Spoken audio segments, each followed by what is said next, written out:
Viewers, मैं हूं अमीश देवकन और आप देख रहे हैं देश का सबसे लोकप्रिय डिबेट शो आर पार। उत्तर प्रदेश के चुनाव में अब्बाजान और तालिबान पर संग्राम छिड़ गया है, क्योंकि मुख्यमंत्री योगी आदित्यनाथ ने समाजवादी पार्टी की सरकार पर तंज कसते हुए, प्रहार करते हुए कहा है कि 2017 से पहले गरीबों को राशन नहीं मिलता था, क्योंकि तब अब्बाजान कहने वाले राशन हजम कर जाते थे, लेकिन अब इन गरीबों का राशन कोई हजम नहीं कर सकता। इस बयान के जरिए योगी आदित्यनाथ ने तुष्टीकरण करने वाली राजनीति पर अब तक का सबसे जोरदार प्रहार किया है। लेकिन मुद्दा सिर्फ अब्बाजान का नहीं है। तालिबान के बहाने सीएम योगी ने समाजवादी पार्टी के सांसद शफीकुर रहमान बर्क पर भी कटाक्ष किया है कि कहा है कि तालिबान का समर्थन वही लोग कर रहे हैं जो 3 तलाक के खात्मे के खिलाफ थे। और इसके साथ ही जय श्री राम की हुंकार के साथ सीएम योगी ने कहा है कि राम भक्तों पर गोली चलाने वाले ना तो मंदिर बना पाते हैं और ना ही कश्मीर से धारा 370 हटा पाते हैं। यानी कुल मिलाकर योगी आदित्यनाथ ने 2022 के चुनाव की लाइन और लेंथ जिसे कहते हैं उसे तय कर दिया है। लेकिन सवाल है कि 2017 में शमशान और कब्रिस्तान के बाद 2022 में अब्बाजान का मुद्दा बीजेपी के लिए सुपरहिट साबित होगा। आज इसी पर होगी देश की सबसे बड़ी बहस, अब्बाजान, तालिबान और जय श्री राम। आज का आर पार इसी पर। जय श्री राम।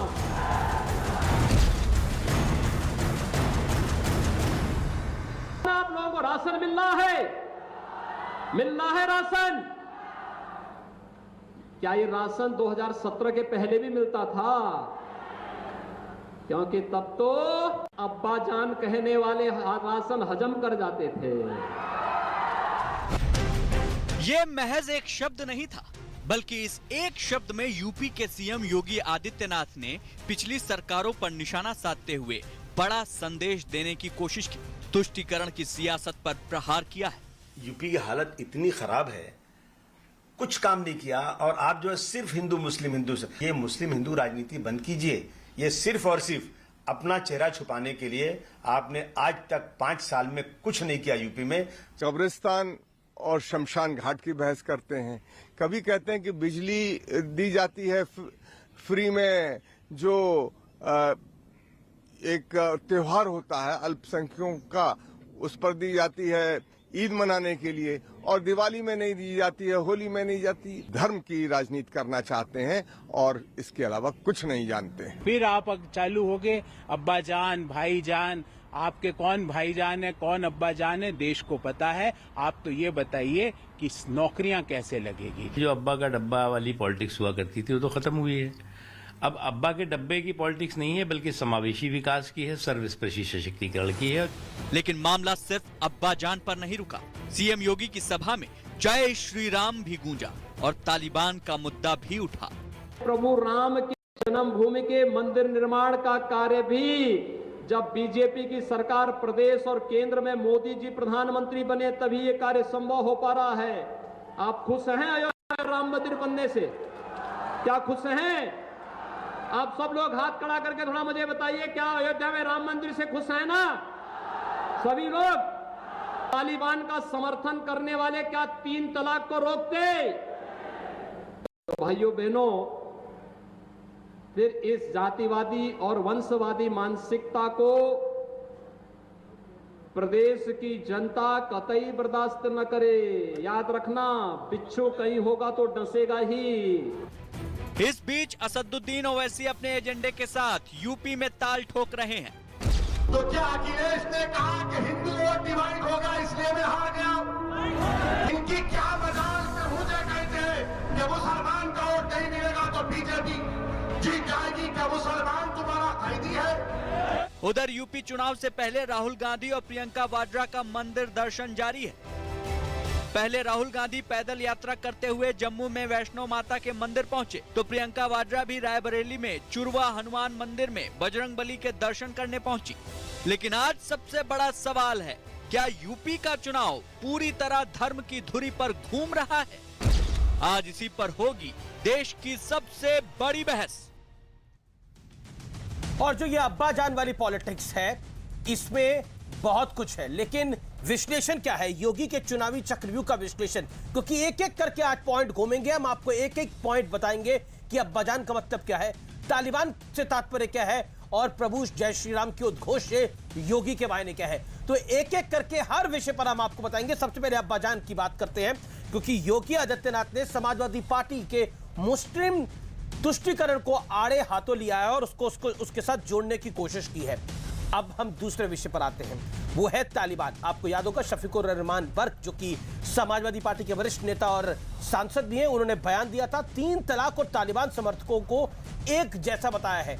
3 तलाक के समर्थन में भी चाहे एसटी हसन हो समाजवादी पार्टी के सांसद, चाहे शफीकुर रहमान बर्क हो, चाहे अबू आजमी हो, ये तमाम लोग लगातार बोलते रहे हैं। अब जय श्री राम का मतलब क्या था? राम मंदिर के नाम पर हिंदुओं को एकजुट करने की यह प्रयास है। कहीं ना कहीं बार बार कहा जाता है हर चुनाव से पहले कि ब्राह्मण अलग हो जाएगा, क्षत्रिय अलग होगा, दलित वोट अलग होगा, ओबीसी फैक्टर अलग होगा। तो प्रभु श्री राम के नाम पर हिंदू वोट एक करने की कोशिश है, क्योंकि देखा है हिंदू वोट जो है वो डिवाइड होता है हर प्रदेश के अंदर। हमने बंगाल में यही यथास्थिति को देखा था कि हिंदी वोट डिवाइड हुआ और जिसका बीजेपी को खामियाजा हुआ, और मुसलमान वोट जो था वो लगभग एकमुश्त पश्चिम बंगाल में टीएमसी को पड़ा, जिसका बीजेपी को खामियाजा बढ़ता। तो उसके मद्देनजर ये प्रोएक्टिवनेस है भारतीय जनता पार्टी की, जिसको वो दिखा रही है। क्योंकि अगर हिंदू वोट डिवाइड हो जाता है उत्तर प्रदेश के अंदर तो योगी आदित्यनाथ को, बीजेपी को नुकसान होगा, इसमें कोई दो राय नहीं है। और अगर ऐसी स्थिति बनती है तो उत्तर प्रदेश में बीजेपी की सीटें कम हो सकती हैं अगर हिंदू वोट डिवाइड हो गया तो।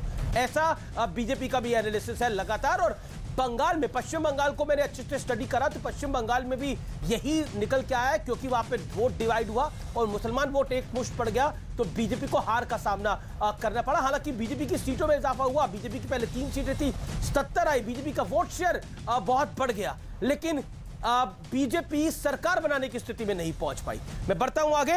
विकास की बात करी पर मुख्यमंत्री योगी आदित्यनाथ ने, तो 5 साल के कामकाज को भुनाने की तैयारी है। उन्होंने बोला मैं राशन हर घर तक पहुंचा रहा हूं। यानी कुल मिलाकर योगी आदित्यनाथ अपने काम पे भी बात करेंगे और बाकी सब विषयों को भी इर्द गिर्द घुमाएंगे, क्योंकि उन्हें पता है कि उत्तर प्रदेश का चुनाव देश की राजनीति के लिए कितना महत्वपूर्ण है। मेरे साथ बात करने के लिए आज की चर्चा में गौरव भाटिया जी हैं, भारतीय जनता पार्टी के प्रवक्ता हैं, सुप्रीम कोर्ट के वरिष्ठ वकील भी हैं। मेरे साथ आज की चर्चा में शहजाद पूनावाला है, जाने माने राजनीतिक विश्लेषक। मेरे साथ एमएच खान है, प्रवक्ता है, वरिष्ठ नेता है बहुजन समाज पार्टी के। मेरे साथ असीम वकार साहब हैं, प्रवक्ता है AIMIM के, जो कि ओवैसी साहब की पार्टी है, उनके वरिष्ठ नेता भी हैं। मेरे साथ सुमैया राणा जी हैं, प्रवक्ता सपा की यानी समाजवादी पार्टी की, उनका भी स्वागत है। मैं सबसे पहले इस चर्चा की शुरुआत सुमैया जी आप ही से करता हूं। आपको मेरी आवाज मिल रही है? जी आ रही है। अब्बा जान के नाम पर आपको कॉम्युनल एजेंडा क्यों दिखता है भारतीय जनता पार्टी के अंदर? क्या आपको लगता है कि अब्बा जान खराब शब्द है? नहीं अमित जी, अब्बा जान बहुत अच्छा लफ्ज है, बहुत इज्जत माब लफ्ज है, लेकिन उसके साथ साथ जो ये कहा गया कि राशन जो अब्बा जान खा जाते थे, वो सेंटेंस अपने में बहुत खराब है। अब्बा जान अच्छा है बट द सेंटेंस इज मतलब कहना चाहिए कि बिल्कुल भी नहीं सही है। तो कुल मिला के बात ये है, देखिए अब्बा जान आप कहें या अम्मा जान कहें या कुछ भी कहें, लेकिन जिस तरीके से भारतीय जनता पार्टी के पास कुछ है नहीं, तो हमारे माननीय मुख्यमंत्री जी जब मंच पर खड़े होंगे तो क्या बोलेंगे? अब्बा जान अम्मा जान ही तो बोलेंगे। पर तो उन्होंने ये तो नहीं बोला कि उन्होंने बोला अब्बा जान बोलने वाले खा जाते थे राशन। उन्होंने करप्शन की बात करी है, भ्रष्टाचार की बात। एग्जैक्टली वही बात तो वही हुई, वो जिधर इशारा कर रहे थे बात तो वही हुई ना। उन्होंने तो तालिबान की भी बात करी है, बोलने वाले खा लें। उन्होंने तो तालिबान की भी बात करी है। तालिबान, देखिए इधर बात समझिए कि मुख्यमंत्री जी तालिबान तालिबान चिल्ला रहे हैं और प्रधानमंत्री जी के मुंह से तालिबान के लिए एक लफ्ज नहीं निकल रहा है, ये क्या बात है? ठीक है, जबकि ये देश का मुद्दा है, ये एक नेशनल लेवल का इश्यू है, इस पर प्रधानमंत्री जी चुप हैं और मुख्यमंत्री जी चिल्ला रहे हैं क्योंकि चुनाव है अभी। तो कभी पाकिस्तान की बैसाखी, कभी तालिबान वो की तो इसलिए बोले ना कि आपकी पार्टी के सांसद शफीकुर रहमान बर्क तालिबान के समर्थन में कसीदे पढ़ रहे थे, इसलिए उनको बोलना पड़ा। उन्होंने बोला तालिबान के समर्थन वाले जो लोग हैं, अमित जी जो पढ़ रहे थे नहीं पढ़ रहे थे शफीकुर रहमान बर्क। मैं बता रही हूँ कि शफीकुर रहमान बर्क साहब ने जो भी बयान दिया उस पर यहाँ पर सपा की सरकार तो है नहीं, प्रेजेंट में तो बीजेपी है और उन पर मुकदमा दर्ज हुआ है, पूरी जांच हो रही है, तो उस जांच को सामने आ जाने दीजिए। अभी अन्यथा बैठ के हम इस पर क्यों डिबेट करें कि क्या उन्होंने कहा, क्यों कहा और किस परिप्रेक्ष्य में कहा, तो वो तो सामने आ जाएगा क्योंकि उन पे ऑलरेडी मुकदमा दर्ज हो चुका है। लेकिन जो कुछ मुख्यमंत्री जी बोल रहे हैं मन से खड़े होके, वो बहुत निंदनीय है, बहुत निंदनीय है। गौरव भाटिया, अब्बा जान को लाने की आवश्यकता क्या थी, तालिबान को लाने की जरूरत क्यों पड़ी? देखिए अमीश जी, सबसे पहले तो जैसा कहा प्रवक्ता महोदय ने कि अब्बा जान बड़ा अच्छा शब्द है, मीठा मीठा अब्बा जान। लेकिन अगर अब्बा जान कहने लगे भारत को तालिबान से डरने की जरूरत नहीं है, तो ऐसे अब्बा जान कैसे होंगे आप बताइए। जो कहने लगे अफगानिस्तान से ज्यादा क्रूरता तो भारत में है, ऐसे अब्बा जान कैसे होंगे? ये अब्बू तो कुछ गड़बड़ लग रहे हैं अमीर जी। और मैं आपको बताऊं, शफीकुर रहमान बर्ग पे मुकदमा जो करा है वो सरकार ने किया है। समाजवादी पार्टी ने तो उनको आज भी अपनी पलकों पे बैठा के रखा है। हमारे शफीकुर रहमान स्वतंत्रता सेनानी हैं, तालिबानी, ये तो समाजवादी पार्टी की विचारधारा है। लेकिन मैं फिर एक बात कहूंगा, ये वो पार्टी है जो मौलाना मुलायम बुलाती थी तो बड़ा गर्व महसूस करती थी। आज अब्बा जान कहलाने पे इनको दर्द हो रहा है। और वजह क्या है मैं बताऊं, योगी आदित्यनाथ जी ने बिल्कुल सही कहा, समाजवादी पार्टी में ऐसे भी राजा देखे हैं जो राजा सिविल फूड सप्लाई के मंत्री थे और बीपीएल कार्ड होल्डर, मतलब गरीब जो जनता थी उत्तर प्रदेश, उसका अनाज खा जाते थे। इसीलिए उन्होंने कहा ये जो अब्बा जान वाली सरकार है ना, ये गरीबों का राशन खा जाती थी। और मैं आज एक बात बिल्कुल स्पष्ट कर दूं, योगी आदित्यनाथ जी ने दिखा दिया है कैसे विकास होता है। डंके की चोट पे कहता हूं, रोक सको तो रोक लेना। पुनः भारतीय जनता पार्टी की सरकार बनेगी, पिछले से ज्यादा सीटों से बनेगी। और आपको लात मारी जनता ने, क्यों मारी बताऊं? जब मुजफ्फरनगर दंगे हुए तो एक बिच्छू था, बिच्छू का नाम था समाजवादी पार्टी। उसने मुआवजा बांटते वक्त अमीर जी ये देखा कि पीड़ित परिवार मुसलमान हैं या हिंदू हैं, और 5 लाख रुपए मुसलमान परिवारों को तो दिया, लेकिन हिंदू परिवारों को देने में उनका कष्ट हो रहा था। सुमैया राणा, पिछले 2017 के चुनाव के अंदर शमशान और कब्रिस्तान में जो फर्क था, जो खर्चे में फर्क था, उसको बीजेपी ने एक्सपोज करा, जिसका फायदा बीजेपी को पॉलिटिकली हुआ। अब अब्बा जान की बात कर रहे हैं, इस पे आप लोग चिढ़ रहे हैं, आप कह रहे हैं कि देखिए ये कम्युनल करने की कोशिश है। लेकिन आप भी अपने तरीके से बोलते हैं कि ओवैसी साहब आएंगे तो मुसलमानों के वोट बांटने के लिए आएंगे, वो बीजेपी की बी टीम है, तो आप भी तो एक दूसरा एजेंडा चलाना चाहते हैं। आरोप तो आप पे भी है सुमैया जी। अमीश जी बिल्कुल अमीश जी, बीजेपी पूरी तरीके से हर मुद्दे को ला सकती है, लेकिन हर मुद्दे में हिंदू मुसलमान करना क्या जरूरी होता है? क्या उन्होंने इतना काम किया है कि उसके बेस पे ये हमारे बीच में आएंगे, जनता के बीच में आएंगे, चुनाव के बीच में आएंगे? और जो विकास बता रहे हैं गौरव भाटिया जी, वो पिछले 2 दिनों से सोशल मीडिया में खूब दिख रहा है विकास। सारा विकास देख देख करके तो आंखें बिल्कुल जगमगा उठी है। इतना विकास कर दिया है योगी जी ने, कहाँ ले जाएंगे हम लोग इतना विकास? बात असल ये है कि यहाँ पर अब्बा जान और अम्मा जान बोलना जरूरी था, लेकिन 2022 में जब नानी जान याद आएंगी, अभी तो अब्बा जान याद आए हैं योगी जी को, लेकिन 2022 में नानी जान याद आएंगी। ओके, जवाब गौरव भाटिया। जनता जवाब देने जी, गौरव भाटिया 30 सेकंड में जवाब, फिर असीम वकार। देखिए नानी तो गांधी परिवार के जो वारिस हैं उनको याद आती है इटली में। हम लोग तो भारत की भूमि से जुड़े हुए हैं, राष्ट्रभक्त हैं। और आपकी याददाश्त थोड़ी तरोताजा कर दूं, ये आपका मैनिफेस्टो है। इसमें आपने मालूम है क्या लिखा है? अगर मुस्लिम युवक आतंकवाद के मुकदमे में भी होगा तो छोड़ दिया जाएगा। अगर मुस्लिम बच्ची कक्षा 10 और 12 से निकलेगी तो उसको 30,000 रुपए देंगे, हिंदुओं को नहीं देंगे। ऐसा आपका मैनिफेस्टो कहता है, ये जानिए। दूसरी बात, कब्रिस्तान का बजट 2012-13 का अमीर जी 200 करोड़ और शमशान का 0। 2013-14 में बजट बढ़ा के 300 करोड़ कर दिया गया कब्रिस्तान का, शमशान का 0। तो ऐसा क्यों है? सारा का सारा अब्बा जान को मिलेगा और बाकी जो लोग हैं उनको कुछ नहीं मिलेगा। और एक बात अंत कर दूं, आज इनके एक प्रवक्ता कह रहे थे आप अब्बा जान बुलाइए, आप डैड बुलाइए, आप पॉप बुलाइए, सब एक है। तो मैं इतना कहूंगा, बुलाइए कुछ भी, लेकिन जनता को जब आपने पॉप बुला के लॉलीपॉप दिया तभी जनता ने आपको लात मार के भगाया सत्ता से। इसलिए थोड़ा सा ये सांप्रदायिक राजनीति बंद करिए। विकास की बात अगले सेगमेंट में करूंगा, आपको आंकड़े दूंगा, उत्तर दीजिए। ठीक है। मैं बाकी लोगों का रुख करता हूं। एमएच खान भी मेरे साथ है, असीम वकार भी मेरे साथ है। असीम वकार, अब्बा जान की जब बात करी जाती है तो पॉलिटिक्स में कम्युनल एजेंडा हावी हो जाता है। जब मुसलमान वोट डिवाइड होने की बात करी जाती है तब कम्युनल एजेंडा नहीं होता। ये दोहरे मापदंड क्यों?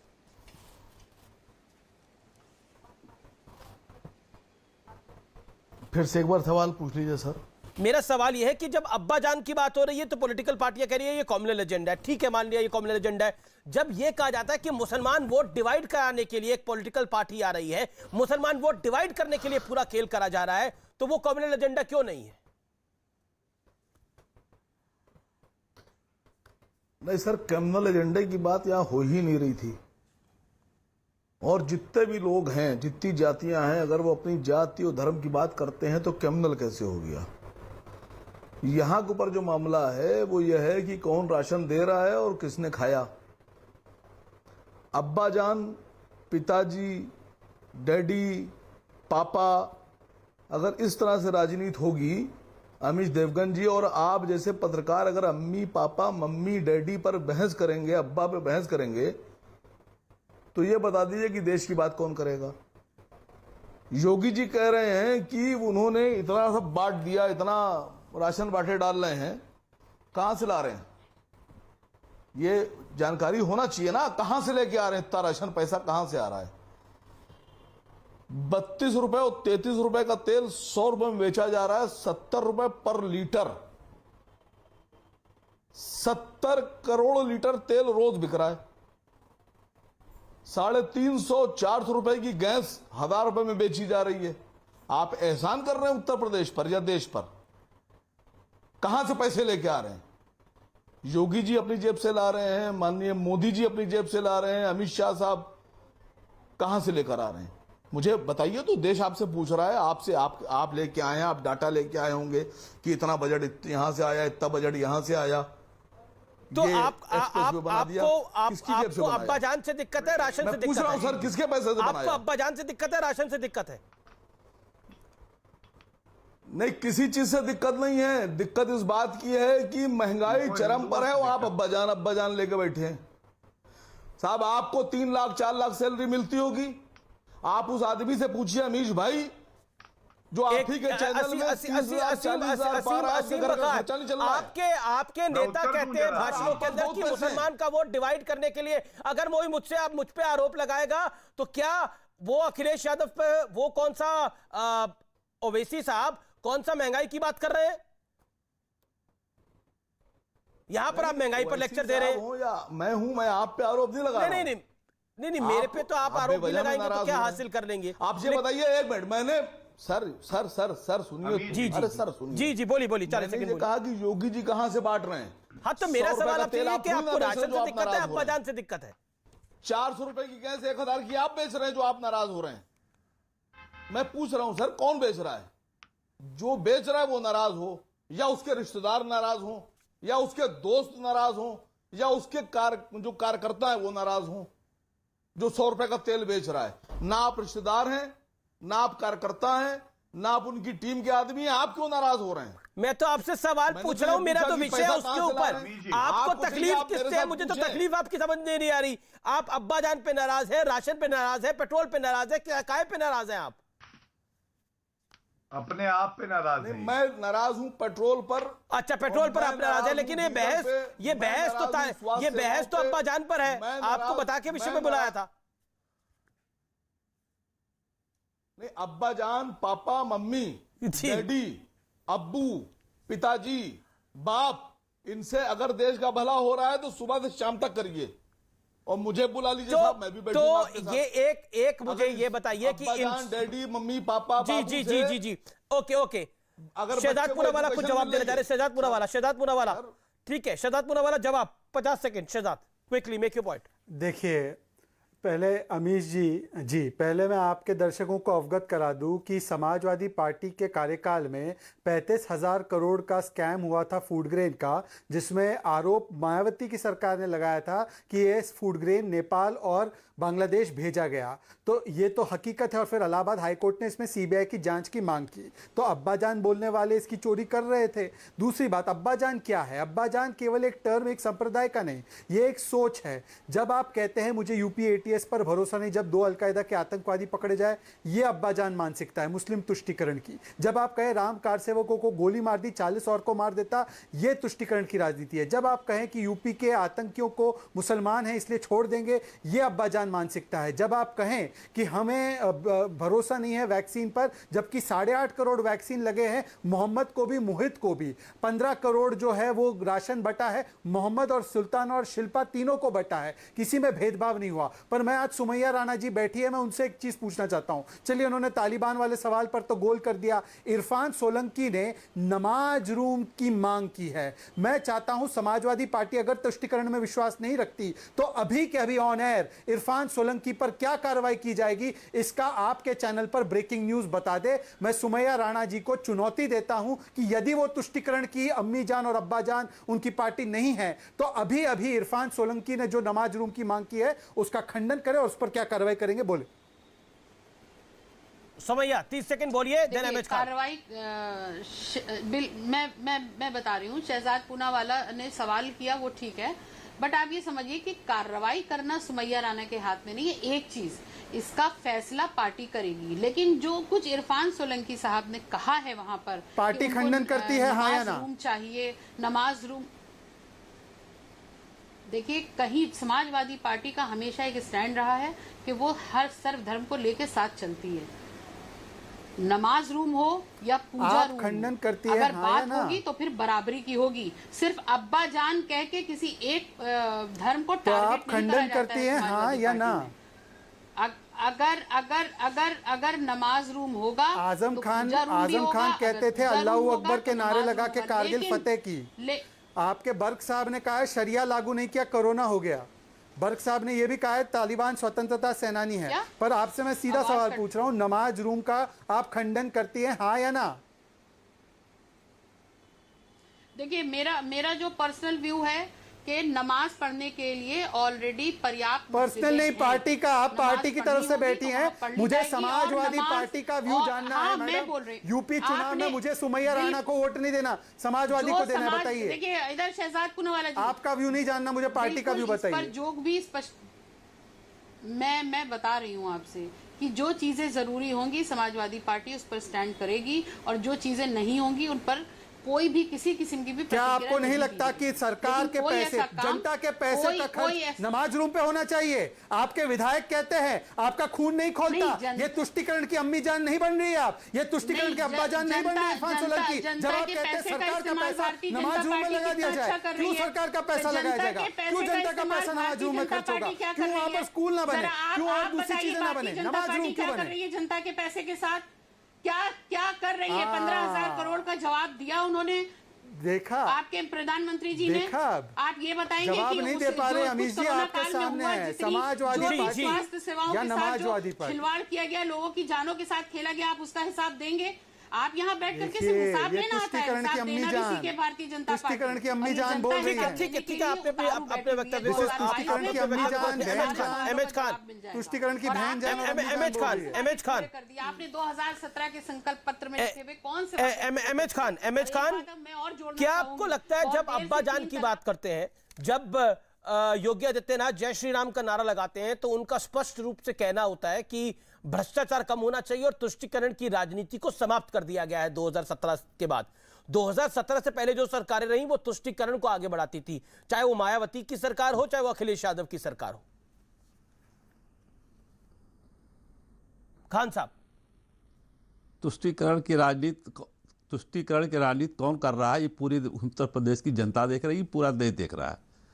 क्या योगी आदित्यनाथ जी ने कहा चुनाव अब्बा जान अम्मा जान पर होगा कि किसानों की आय कैसे बढ़े इस पर होगा, किसानों को गन्ना का मूल्य नहीं बढ़ा इस पर होगा, आम आदमी महंगाई से तड़प रहा है, चरमरा रहा है, इस पर होगा चुनाव, डीजल के दाम बढ़ गए, पेट्रोल के दाम बढ़ गए कि इस पर होगा चुनाव? अम्मा जान अब्बा जान पर चुनाव कौन करा रहा है? ये तो तुष्टिकरण की राजनीति है। देखिए, योगी आदित्यनाथ जी की आदत है, अभी राजस्थान जब गए थे तब इन्होंने क्या कहा था, एक संवैधानिक पद पर बैठा हुआ व्यक्ति इस तरह की भाषा का इस्तेमाल करता है तो उसको तुष्टिकरण करते हैं। जब वो कहते हैं कि हनुमान जी दलित थे, आदिवासी थे, सारे कितने हनुमान जी के भक्तों के सीने पे चोट लगी होगी, आपको अंदाजा नहीं है। ये बात कह के उन्होंने हनुमान जी पर हमला बोल दिया और फिर जाके हनुमान जी को दर्शन करने जाते हैं। अब्बा जान में आपत्ति क्यों है? अब्बा जान में आपत्ति क्यों है? तालिबान में आपत्ति क्यों है? तालिबान, अब्बा जान हमसे क्या मतलब? हम तो किसानों की बात कर रहे हैं, हम तो जिनको नौकरी नहीं मिल रही उनकी बात कर रहे हैं, हम तो उनकी बात कर रहे हैं जिनके घर में राशन नहीं पहुंच रहा है। ये हवाई बातें जो कर रहे हैं इस पे हम बात कर रहे हैं। हम बात कर रहे हैं कि डीजल का दाम कम करो। तमिलनाडु ने डीजल का दाम कम किया, पेट्रोल का दाम कम किया। आप लेकिन ओवैसी कह रहे हैं, 5 रुपया साउथीन ओवैसी कह रहे हैं कि आप लोग तो मुसलमान वोटों के ठेकेदार बने हुए हैं। आप हो गए, अखिलेश जी हो गए। देखिए, सब जन हिताय सब जन सुखाय, मैंने बताया हमारी पार्टी का नारा है। और दूसरा नारा सुन लीजिए, आप जैसा गौर से सुन लीजिएगा। तो फिर ये काहे बोलते हैं कि ओवैसी, फिर आप काहे बोलते हैं कि ओवैसी साहब मुसलमान वोटों को बांटने के लिए आ गए हैं उत्तर प्रदेश में? ये गाना क्यों गाया जा रहा है? अब मेरी बात टोकिए नहीं। हाँ, मैं टोकती ना, बोलिए, हो जाने दीजिए, बोलिए, हो जाने दीजिए अमीश जी। मैंने कह रहा, देखो, उत्तर प्रदेश को बचाना है। उत्तर प्रदेश सर्वजन हिताय को बचाना है। बीएसपी को लाना है। बहन कुमारी मायावती को पार्टी का नारा भी यहीं लगा देंगे क्या? इसलिए बनाना है। मैं सवाल पूछ रहा हूँ, आप तो पार्टी का नारा लगा रहे हैं जो पार्टी की बैठकों में लगाते हैं। बहन कुमारी मायावती को लाना है, बीएसपी को लाना है। ये सब तो नारे वहां पार्टी की बैठक में अच्छे लगते हैं, कार्यक्रमों में थोड़ी। लेकिन मैं तो पूरे असीम भाई का रुख कर लेता हूँ। एक सेकंड सर। उत्तर प्रदेश की जनता लगा रही नारा। ठीक है, जनता लगा रही है नारा। उत्तर प्रदेश की जनता कोने कोने से आवाज आ रही है कि बहन जी को मुख्यमंत्री बनाना है। ठीक है, पूरे उत्तर प्रदेश के कोने कोने से आवाज आ रही है, बहन जी को बनाना है मुख्यमंत्री। इसलिए कि भ्रष्टाचार, ये सांप्रदायिकता, ये सब नहीं चलेगा। अब चलेगा तो भाईचारा चलेगा। ठीक है, असीम वकार से जवाब ले लेते हैं, फिर मैं गौरव भाटिया आपके पास आऊं। असीम वकार चलेगा। ठीक है, असीम वकार ये कहते हैं कि जनता नारा लगा रही है, मायावती को लेके आना है, और सर्वजन हिताय और सर्वजन सुखाय की हम बात करते हैं। असल में जो कम्युनल पॉलिटिक्स है वो आप लोग कर रहे हैं, डिवाइसिव पॉलिटिक्स। देखिए, वो अपनी पार्टी की अगर बात नहीं करेंगे तो किसकी करेंगे? आप मुझसे कहिएगा, मैं अपनी पार्टी की बात नहीं सर, आप पे आरोप है कि आप डिवाइसिव पॉलिटिक्स असल में आप कर रहे हैं। आप मुसलमानों को भड़का रहे हैं। नहीं, मुसलमान इतना बेवकूफ नहीं क्यों भड़क जाएगा। मुसलमान बहुत अक्लमंद कौम है, उसको कोई नहीं भड़का सकता। मुसलमान अपना अच्छा बुरा जानता है। मैं आपसे पूछ रहा हूं बहुत हाथ जोड़ के, तो ओवैसी साहब क्यों कह रहे हैं ये बात कि क्या कभी अखिलेश यादव ने कहा हिंदू वोट बंटने की बात से उनकी हार हुई, तो फिर उनकी मजाल क्यों है जो हमें कहे कि मुसलमानों का वोट नहीं मिलेगा तो बीजेपी जीत जाएगी? क्या मुसलमान तुम्हारा कैदी है? वो क्यों बोल रहे हैं ये बात? ये बोली ना, असद साहब ने बात बोली है। नहीं, ओवैसी साहब के जो प्रवक्ता हैं, ये जो बैठे हैं आपके सामने, ये देख रहे हैं ना, ये आसिम वकार। हाँ, सुन रहा हूं। ये पूछ रहे हैं कि पेट्रोल 100 रुपए में बिकना चाहिए, 60 रुपए में या 30 रुपए में? ये आप बताइए। अब मैं आपसे पूछ रहा हूँ, गौरव भाटिया आपको जवाब देंगे, लेकिन जवाब दीजिए। अरे गौरव भाटिया को पूछ रहे हैं, अब आपसे पूछ रहा हूँ मैं। गौरव भाटिया को बीच में लेके आ रहे हैं। 5 सेकंड। बीजेपी के एक मंत्री मध्य प्रदेश के कह रहे हैं कि जिसको महंगाई लग रही है वो देश से चला जाए। अच्छा ठीक है, गौरव भाटिया 30 सेकंड में जवाब। पूछ रहा हूँ कि क्या मुझे 1 मिनट, मैं पूछ रहा हूँ कि जिन लोगों को महंगाई लग रही है, क्या वाकई आप भी समर्थन में हैं उनके? नहीं, गौरव भाटिया जवाब देंगे। मैं थोड़ी आपके सवालों के जवाब दूंगा कि पेट्रोल कितने में बिकना चाहिए, पेट्रोल 100 पे बिकना चाहिए, 60 पे बिकना चाहिए। कौन आदमी बोलेगा ऐसी बात कि पेट्रोल 100 पे बिके? कैसी बात करते हैं आप भी? सब चाहते हैं पेट्रोल सस्ता हो, लेकिन इंटरनेशनल मार्केट में दाम बढ़े हुए तो पेट्रोल सस्ता कहां से हो जाएगा? एक सेकंड, गौरव भाटिया जवाब। कहां बढ़े? और जब बढ़े और जब घटे हुए? गौरव भाटिया जवाब। देखिए, जब 28 डॉलर 27 डॉलर का प्रति बैरल बिक रहा था, उस वक्त सस्ते नहीं। अमीश जी चुप कराइए, कौन सा अच्छा तरीका नहीं है ये? कहां बढ़े हुए दाम? शांत कराइए। नहीं अमीश भाई, 1 मिनट, कितने रुपए बैरल? देखिए, ऐसा है, आप क्या रुपए, इनकी पार्टी के, इनकी पार्टी, नहीं आपसे नहीं पूछ रहा हूं अमीश जी, एक दूसरे का पूरक बन गए आप लोग। शांत कराइए। अमीश जी तो वहां स्क्रीन से चलेगा। चलिए गौरव बोलिए आप। अमीश जी मैं अपनी बात रख सकता हूं? हाँ बोलिए प्लीज। देखिए अमीश जी, ऐसा है, ये क्या कह रहे हैं उसका भी उत्तर दूंगा, लेकिन असदुद्दीन ओवैसी क्या कहते हैं? वो आजकल पता है गली गली दिख रहे हैं, उत्तर प्रदेश में गाना गा रहे हैं, लैला ओ लैला, लैला ओ लैला, और जनता कह रही है दूर भाग, तू ही है जिसने किया है भारतीय राजनीति को मैला। और ये कह रहे थे राजनीति कैसी होनी चाहिए? अमीर जी आप बताइए, क्या राजनीति ऐसी होनी चाहिए कि आप आए उत्तर प्रदेश में, जहां पिछले चुनाव में आप 38 सीटें लड़े, 38 की 38 सीटों पे इनकी जमानत जब्त हो गई, 2 लाख वोट पाए थे जितनी हम एक असेंबली में पाते हैं, और बातें कर रहे हैं डिप्टी सीएम मुसलमान को होना चाहिए। मैं पूछ रहा हूं, संविधान पढ़िए, रिप्रेजेंटेशन ऑफ पीपल एक्ट पढ़िए, क्या आप धर्म के आधार पे कह सकते हैं इस तरह से? लेकिन ये दौड़ क्या है अमीर जी? दौड़ ये है कि सपा, AIMIM, बसपा, इसमें कौन ज्यादा बड़ा जालीदार टोपी वाला मुस्लिम है? मैं ज्यादा बड़ा अब्बा जान हूं, तुम छोटे अब्बा जान हो। ये लड़ाई अभी चल रही है। और इनको मैं एक बात और बता दूं, ये अयोध्या को फैजाबाद क्यों लिखवाते हैं आपको मालूम है? क्योंकि इनको पता है जितनी नफरत डालोगे उतना मेरा वोट बनेगा। हम तो कहते हैं सबका साथ, सबका विकास, सबका विश्वास। एक बात और मैं कहना चाहूंगा, आज योगी आदित्यनाथ जी ने कहा बिच्छू, बिच्छू है तो काटेगा ही। आपको मालूम है ये बिच्छू कौन है? एक बिच्छू सपा की टूटी साइकिल पे बैठा था, अपने अब्बा जान को काट लिया, अपने चाचा जान को काट लिया। ये लोग केवल काटने आए हैं, और इसीलिए इनका जवाब हम देंगे कि अब ये वो उत्तर प्रदेश नहीं जहां हिंदू होगा तो वो द्वितीय श्रेणी का नागरिक बन के रहेगा, वो अपनी अस्मिता के लिए खड़े होगा। हम सबको गौरव भाटिया, लेकिन असीम बकार कह रहे हैं मुद्दा पेट्रोल का है, आप अब्बा जान की बात कर रहे हैं। हाँ मैं बताऊं, देखिए यहाँ पे बिना पेट्रोल डाले ही लोग जल रहे हैं, धुआं धुआं हो रहा है।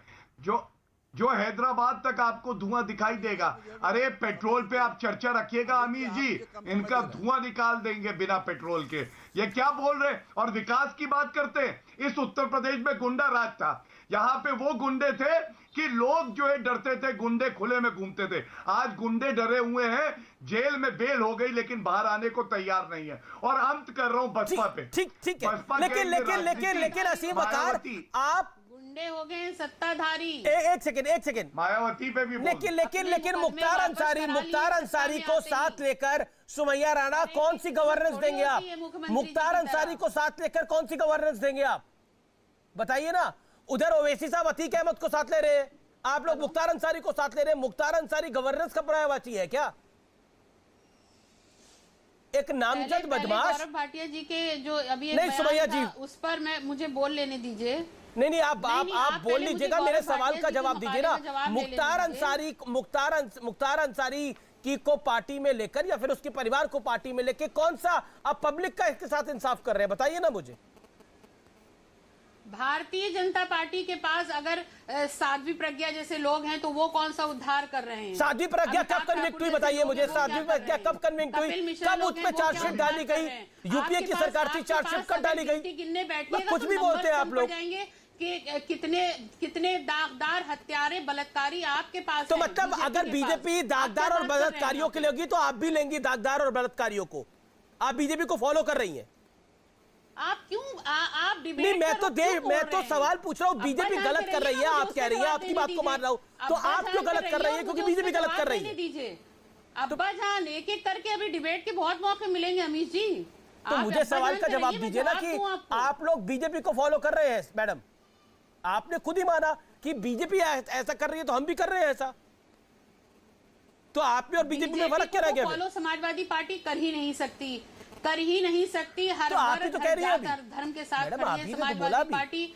एक पार्टी है वो कहती है मुसलमान एक हो जाओ, दूसरी होती है वो हिंदुत्व की ललकार ललकारती है। तो इसलिए समाजवादी पार्टी उत्तर प्रदेश की 22-24 करोड़ जनता के बारे में सोचती है, हर वर्ग, हर धर्म, हर जात को साथ। ठीक है, शहजाद पुनावाला जवाब दें। गौरव भाटिया जी जो कह रहे थे कि बिच्छू ने जो बाप और ये डसे वाली बात कर रहे थे, प्रधानमंत्री होते हुए शर्म की बात है। नरेंद्र मोदी जी प्रधानमंत्री होते हुए अपनी आदरणीय मां को लाइन में लगाते हैं बैंक की, तब शर्म नहीं आती है अपनी बात रख सकता हूँ। ठीक है, शहजाद पूनावाला जवाब कर दूंगा। शहजाद जी जवाब। अमीश जी, हाँ अमीश जी, मुझे नहीं पता था कि विकास दुबे की धर्मपत्नी।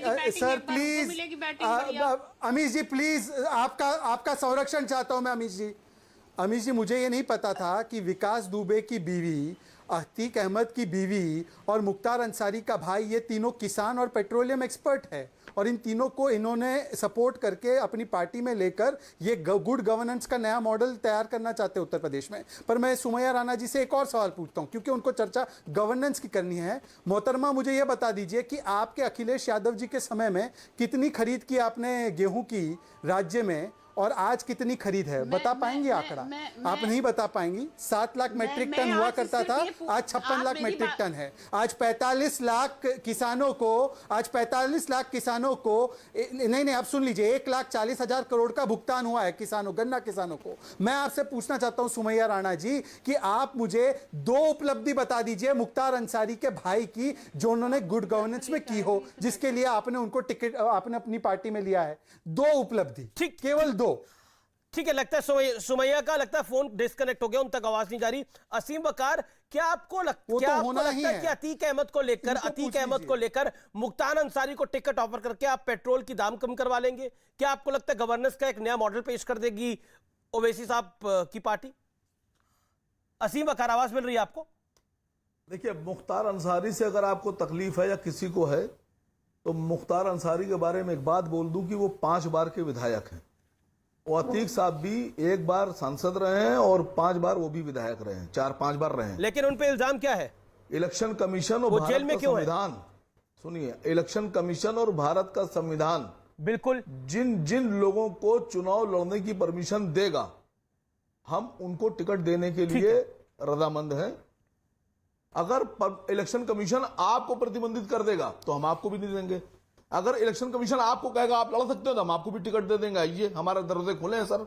नहीं, देखिए, आप हमसे सवाल क्यों पूछ रहे हैं? मैं तो सवाल आपसे इसलिए पूछ रहा हूं कि आप कह रहे हैं कि देखिए पेट्रोल की दाम कितने बढ़ गए हैं, हमें गवर्नेंस की बात करनी है, लेकिन रैलियों में आप मुसलमान की बात करते हैं, पार्टी में आप ऑफर देते हैं अतीक अहमद को और मुख्तार अंसारी जैसे गुंडों को, तो बताइए क्या बोलिएगा?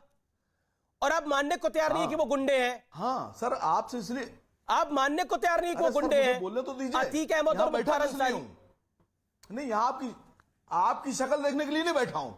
अगर आपने प्रज्ञा ठाकुर पर सवाल उठाया होता कि आतंकवादी को टिकट क्यों दिया और आतंकवादी को जिताकर संसद में क्यों लेके गए, तो आप मुझसे सवाल करने के प्रज्ञा ठाकुर कैसे आतंकवादी हो गई जी? नहीं है सर सवाल करने का। प्रज्ञा ठाकुर कैसे आतंकवादी हो गई? यूपीए की सरकार थी, चार्जशीट कब हुई?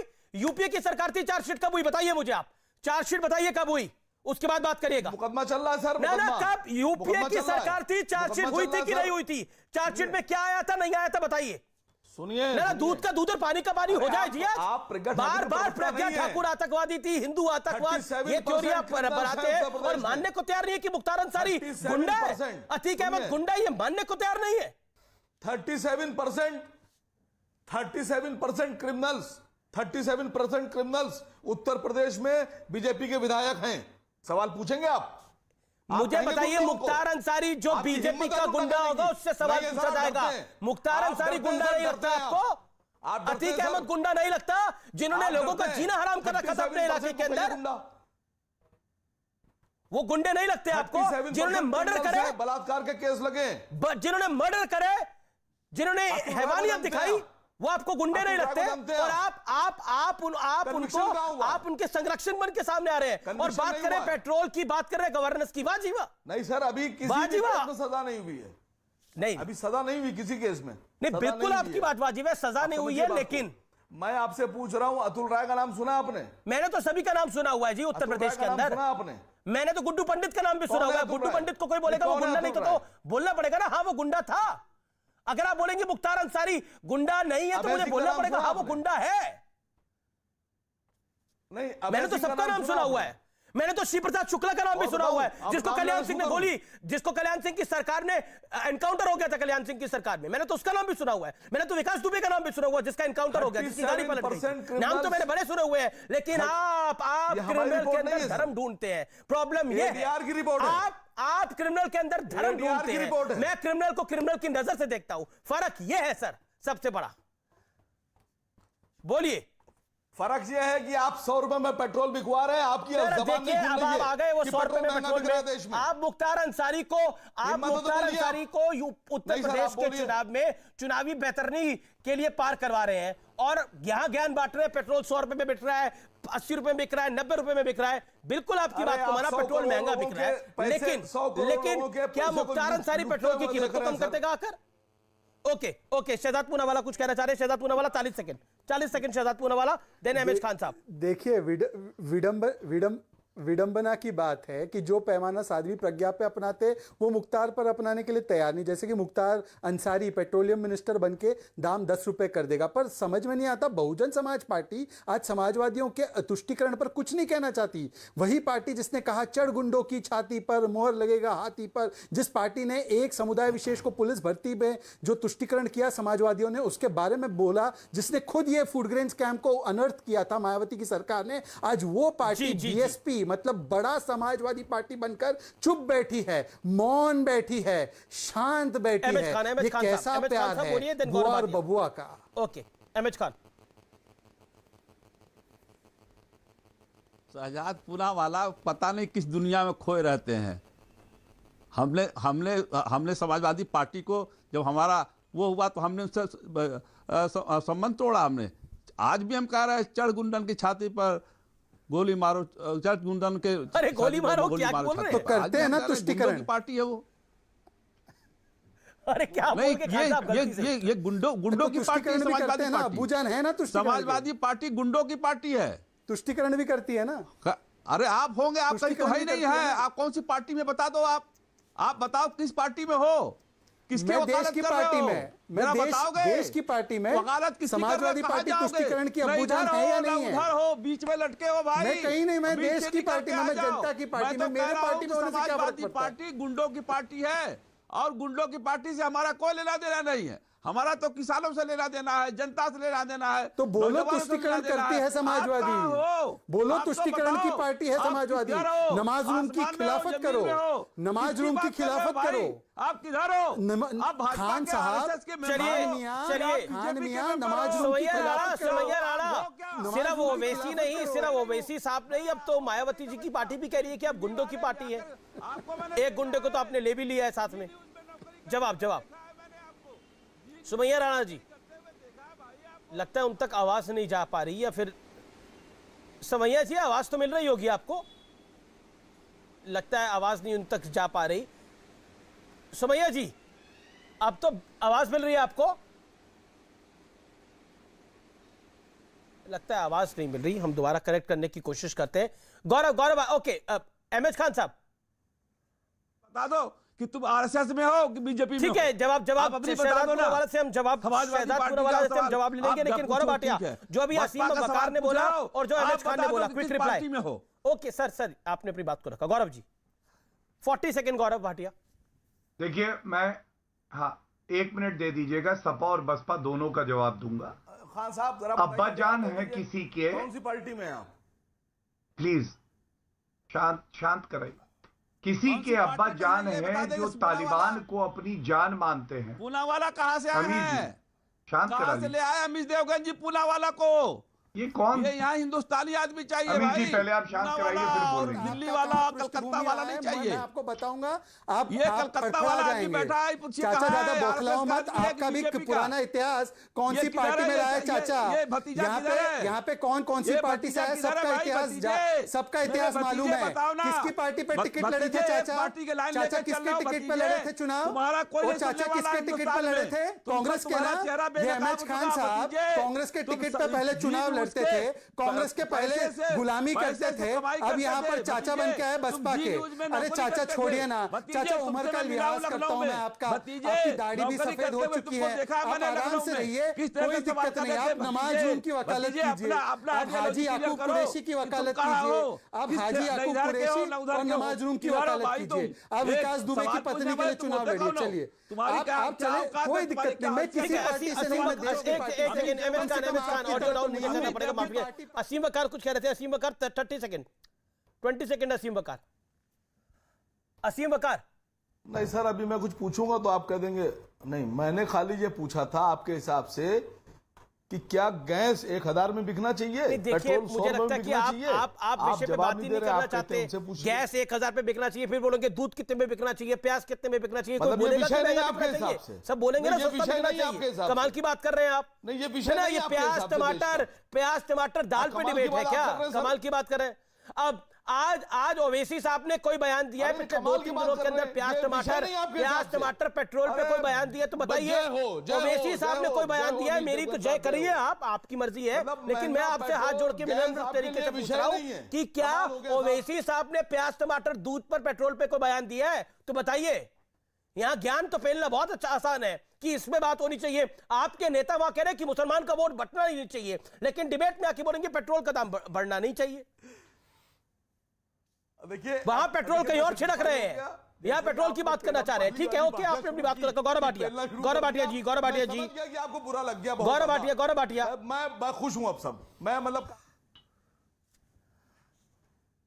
हाँ देखिए अमीर जी, पहले मैं अब AIMIM की बात करता हूं। ओवैसी जी उत्तर प्रदेश के दौरे पे आए और उन्होंने कहा अल्लाह के सहारे हम जी रहे हैं, इंशाअल्लाह सब ठीक रहेगा। तो हम भी कहते हैं जय श्री राम, और अगर हिम्मत हो तो देख लेना इस बार जितनी सीटें लड़ोगे ना, पिछली बार से भी कम वोट आएंगे और जमानत जब्त होगी तुम्हारी। लैला और लैला कर रहे हो ना, ऐसी लैला बनाएंगे कि तुम्हारा मजनू भी पास नहीं फटकेगा। समाजवादी पार्टी पे आते हैं। एक अब्बा जान है, वो तालिबान से बड़ा प्यार करते हैं और तालिबान ने कहा है कि अगर हिजाब ना पहने महिला तो वो कटे हुए तरबूज की तरह है।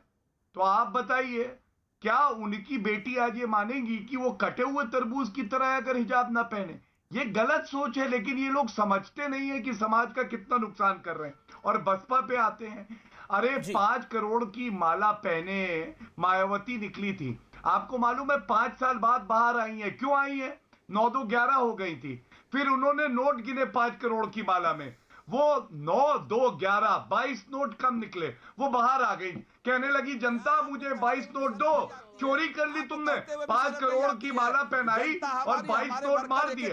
उनको ये नहीं पता, ये देखो चिल्लाने लगे। पैसा नहीं लेते, क्या हुआ? तुम्हारे अब्बाजान क्या हुआ? अब्बूजान, अब्बूजान क्या हुआ? अब्बूजान, अपने वर्कर्स के अब्बूजान बीच में गुस्सा क्यों हो गए? मायावती 5 साल सारे लोगों का इंजीनियर से 50 लाख रुपए रिश्वत मांग रही थी, उसने खुदकुशी कर ली थी। अपना दफ्तर हाँ, 5 स्टार तराजू और तलवार, 5 स्टार मारो, दफ्तर बनवा रहे, पैसा कहां से आ रहा बताओ? समय सीमा है। ओके, आपकी फिर एक बार जमानत जब्त होगी असीम वकार, जितनी सीटों पर भी आप लड़ लीजिए, बीजेपी कह रही है।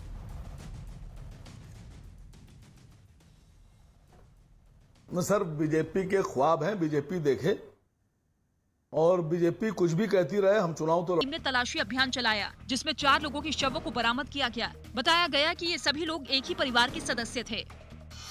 कुछ कमाल। वेलकम बैक, आप देख रहे हैं देश की सबसे लोकप्रिय डिबेट आर पार, और अब वक्त है आर पार के सुप्रसिद्ध निष्कर्ष का। और आज की बहस का निष्कर्ष यह कि कुल मिलाकर किसी भी चुनाव में कॉमनल एजेंडा, तुष्टीकरण की बातें अक्सर होती हैं, लेकिन योगी आदित्यनाथ ने चुनाव की एक पिच तय करने का प्रयास किया है। देखना यह है कि विपक्ष इस पर कैसे रिएक्ट करता है, उसी से चुनाव की धुरी तय होगी। फिलहाल आर पार में इतना ही। आपने आर पार को देखा, इसके लिए आपका बहुत बहुत धन्यवाद। नमस्कार।